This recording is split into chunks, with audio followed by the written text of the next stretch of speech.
Police on strike in New York City. Does that mean it's time to party, or is it time to rewatch RoboCop 3? Neither. It's time for Sync Quick News. Everyone's talking about the police turning their backs on the mayor of New York City. Now, this clearly isn't as bad as the 1992 police riot. See the story links at thesyncbook.com/quick to read up on that. Regardless, I hope you notice how this back-turning ties in with the topics discussed in episode 5. And I have turned aside my hands, and thou hast seen my back parts, and my face is not seen. But have you guys seen this? Mark Passio released 30 minutes of video that he says shows a fleet of hundreds of UFOs swarming over Philadelphia. While evidence suggests these might actually be migrating geese, we still have to ask, what on earth is happening up there?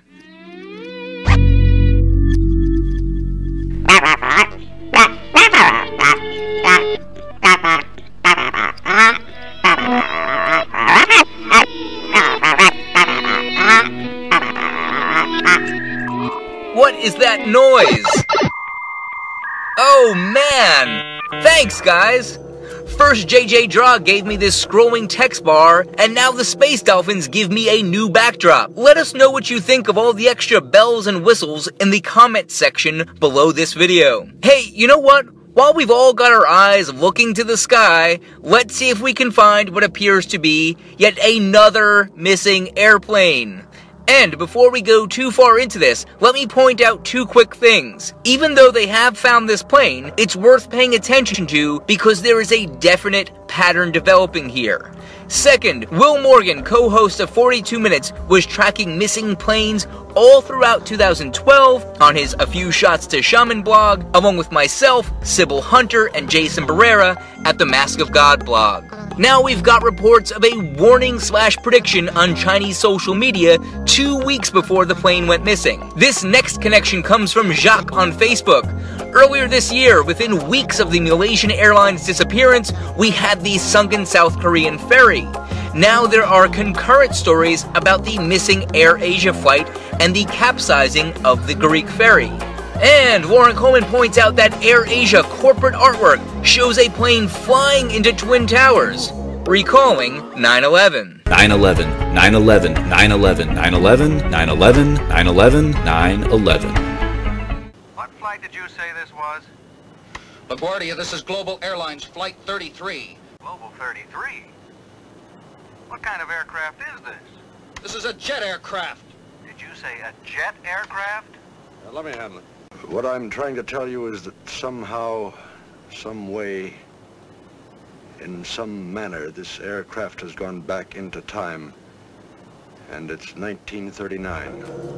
Well, it must be 1939, because we continue to transition into a Nazi police state. The Supreme Court ruled that police are permitted to violate American citizens' Fourth Amendment rights if the violation results from a reasonable mistake about the law on the part of the police. That means if the cop doesn't know the very law he's sworn to protect, well then, he's allowed to break it. Meanwhile, thousands of people have gathered in several Spanish cities to protest a new gag law that sets hefty fines for offenses such as photographing the police, peaceful disobedience, and demonstrating outside parliament buildings or banks.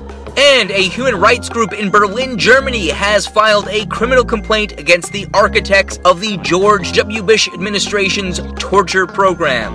Hopefully this means Bush will go down in history as the war criminal he is. However, we already see the posturing of another president to avoid that same fate. Obama, who wants history to remember him as the peaceful man who ended the wars in Iraq and Afghanistan, said, quote, "The longest war in American history is coming to a responsible conclusion." Of course, as Vanity Fair points out, leaving thousands of US soldiers in a country and tasking them with carrying out combat missions is not ending a war. No, neither the war in Iraq nor in Afghanistan are over by any stretch of the imagination. And considering this man has spent his entire time in office throwing darts at the map and attacking more countries than Bush could have dreamed of, I leave you today hoping for a future in which these two share the same place in our hearts and our prisons. Now that would be a Happy New Year. See you next Thursday.